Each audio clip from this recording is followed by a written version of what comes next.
Hi, Richard. Welcome to the Master Online. Hi, Robin. Great to be back with you. Right, come on, fire away. Well, tell us about you. How did you begin your journey, your musical journey? Where did it start? Yeah, it started in my hometown of Stonehaven, which is a little coastal town just south of Aberdeen. And my mum and dad both played the piano. Dad couldn't read music. Mum could read music a bit. But both mum and dad came from families where music was just a huge part of family life. But hardly anybody could read music. It was music that was played. And so my dad knew all the Scottish country dance tunes by ear, and he could play them. And Mum knew some of the popular music. She was a big fan of Glenn Miller, In the Mood. And so my brother, my late brother Will, and I grew up just here. We were always just playing. We never thought anything about it. And we picked up things from Dad, and we practiced, we played, and gradually it became.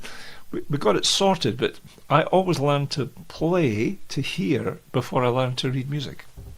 So this kind of playing by ear, just picking things up or messing around with things or experimenting with things was almost a culture that you grew up with. Yeah, well, it was because music lessons were expensive, and I'm the classic case of I was the first of the family of the post-war generation to go to music college, to go on to further education, and sort of grew up in a council estate, and where all the kids were all encouraged to go and get your letters. That was how your parents put it. Get your letters. Doesn't matter what they are. Go and get your letters. And eventually I had enough musical vocabulary, and I went to the Royal Scottish Academy of Music and Drama, which is now the Royal Conservatoire of Scotland. I went there in 1968 as, quite honestly, the worst pianist in my year, but I had a really good ear. I mean, I could hear things, I could play, and I was really into jazz at that point. And I was the only one that was into jazz ever, but everybody else could play, so well. It was just a huge shock to me to realise how bad my technique was, and I had to work like crazy over 3 years. Mm. So as you grew up, did you also follow a traditional route as well, or was it totally experimentation? Well, no, it was a mixture of both, because my teenage years I went to piano teachers, but one guy came to Stonehaven when I was 15. It changed my life, and that was Mr. McGinnigal, David McGinnigal. And he introduced me to the music of Dudley Moore, the jazz pianist from the great program Not Only But Also. And I was fascinated by this. When I saw Mr. McGinnigal play, I thought, how'd you do that? I was like the hook. He put the hook in my mouth, and it's been there ever since. And he was fantastic. He just gave me all this encouragement, and eventually he got me to a reasonable enough standard that I went into the academy and continued there. But jazz in those days was a completely, this was a no-no. I got into the Bad Boys books, because I was playing jazz in pubs. I was told, you're not here to do that, you're here to do real music. It's a bit like I was taught jazz piano by somebody who studied it in Moscow in the 70s, which I think must have been quite incredible as well, I think. Yeah. Yeah. What that was like. Yeah. Yeah, exactly. So although you are a great jazz improviser, you have a great understanding and knowledge of different styles. Did that come from some traditional piano teaching in your teens combined with your own desire and this inspirational teacher?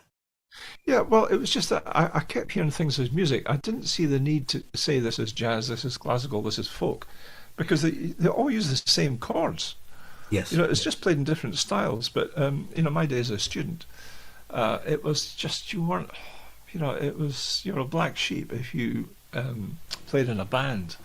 And I always thought that was wrong. It's so different now because, the irony is 50 years after I left the academy, I went back as the visiting external examiner on the jazz course. And I'm saying to the students, you have no idea how lucky you are that you're in this position now. It was almost musical discrimination, really. Yeah, it was. But now it's different, and the musicians that I work with. I mean, I teach. I have the exalted position as honorary professor of jazz piano at St Andrews University, and so. But I work a lot with the classical organ students. Show them how to improvise, and I work as part of a team where jazz is part of musical development. Now, that was never the case, when I was a student, but thankfully it is now. Now, after the academy, of course, your career has grown in many different ways. What are the highlights for you of that development? Well, in 1976, I was asked if I'd like to start a jazz orchestra, and I started the Fife Youth Jazz Orchestra. And so we're still going strong. And that has been like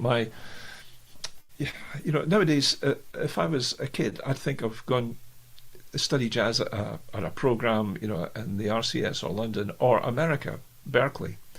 But Fife Youth Jazz Orchestra has been my Berkeley because I've always tried to do things differently and learn new things. And I've worked with great musicians like the great saxophone player Joe Temperley, a Fife guy who went on to play with Wynton Marsalis, who was my mentor. I learned so much from him. I started doing teaching courses with him.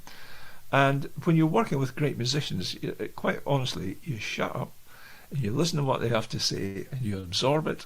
You go and think about it, and it then becomes part of you. And but FIJO has definitely been a kickstart for me because it's taught me how to take rehearsals, how to be organised in terms of teaching improvisation. And, we've now spawned a lot of jazz musicians who are big names in the jazz world in this country. And of course, you had the success even last night, just before this recording. Yeah, well, last night, was wonderful on BBC4, a Fife Youth Jazz Orchestra bass player, Ewan Hasty, what was the BBC Jazz Musician of the Year. And Ewan came to FIJO when he was 12, playing bass guitar. He could play these Jaco Pastorius licks on the bass, but couldn't read music. And I thought, well, okay, you're going to go one of two ways. You'll either just say, I don't want to read music, I'm going to do my own thing. Or you'll think, if I want to be a musician, I have to be able to read. I have to be able to understand what these chords are. And that's what he took. And honestly, he came on my jazz summer school. That's Richard Michael's Jazz Summer School, which takes place every summer, first week in July, residential course. And he's just blossomed. But the thing is, he's a great role model for the kids in the band just now, as are Fergus McCready, pianist, Helena Kay, saxophone, Callum Gourley, bass. I mean, many, many others that have gone through the band and are playing not just jazz, but all kinds of music. So tell me about, obviously this was your grounding as an educator, your passion for others to develop and develop a sense of freedom and their own style and their own expression is obviously in your heart. Now, how did it come about that you came to your Hal Leonard publication? I think you just, when you've been teaching as long as I have and working, folk get to know about what you do. And somebody at Hal Leonard thought, right, okay, we need to get a book that will fit into this learning thing for kids. So they called it Jazz Piano for Kids. And I said, right, okay, I'll do it. But the book is not for kids. That's just like a kind of marketing thing. Anybody that's interested in jazz piano will get something out of it because it's all to do with videos and playing along, clapping, grooving, and everything. But that book it's been a year and a half. It's been out now, and it's selling very well. It's very pleased that my methods are going out. But my methods are just a combination of everything that I've learned from other people. This is how you learn. This is how Bach learned from Buxtehude. I'd say, show me what you can do, man. Oh, okay, right, I'll go and practice that. Okay, then it comes out as J.S. Bach and not Buxtehude. Exactly. In fact, I think one of my first teacher training instructions was to beg, steal and borrow wherever I went. Yeah, exactly. Yeah. Great advice. So, obviously, you're somebody who's always looking forward. because we've talked earlier about the journey, and the journey being the important bit. And if you arrive at your destination, it's a bit like going on a steam train. Then the experience of being on the steam train is finished. Yeah. So where do you see things going in the future, or are you just following wherever the journey leads you? Well, I'm trying to push myself. My motivation is that I want to be a better musician this time next year than I am now. And I've always felt that. And I say to my students, if I thought I wasn't going to be a better musician, I'd pack it in. I'd stop. But, why stop when you're enjoying yourself? And, there's so much still to do. I'm 73, right? I've been playing the piano for a long, long time. But I'm enjoying it as much now as I've ever done. And why stop? And I see the benefits of jazz education, of youngsters getting on, like you and Hasty winning that prize last night. But the thing is, he'll now go on and he'll influence other kids, and I think that's great. That's part of what this process is. You get beg, steal, or borrow. It's a great way of putting it. Yeah. Yeah. In fact, what you're saying there is about passing on to one generation is passing on to the other, and it's not just the oral tradition of jazz, but it's the oral tradition of the world. So I had the good fortune to stay with a Gambian tribe, Okay. and the person who taught me the drumming and the songs and everything that I learnt when I lived with them, of course, if anybody knows anything about African music, was the griot. And the griot's job within the tribe is to remember all the traditions and the songs and ensure that the next generation learn them and that they are handed down. Right. Yeah. Yeah, that's great. And music in our world also needs griots. Yeah, it does. And I think it's you're here to pass things on. And if I have an ambition, well, I do. It is that I be allowed to work with music teachers and show them, okay, you can do this. You just need to learn a few simple techniques and develop your confidence. I taught for over 30 years in Beath High School in Cowdenbeath, okay?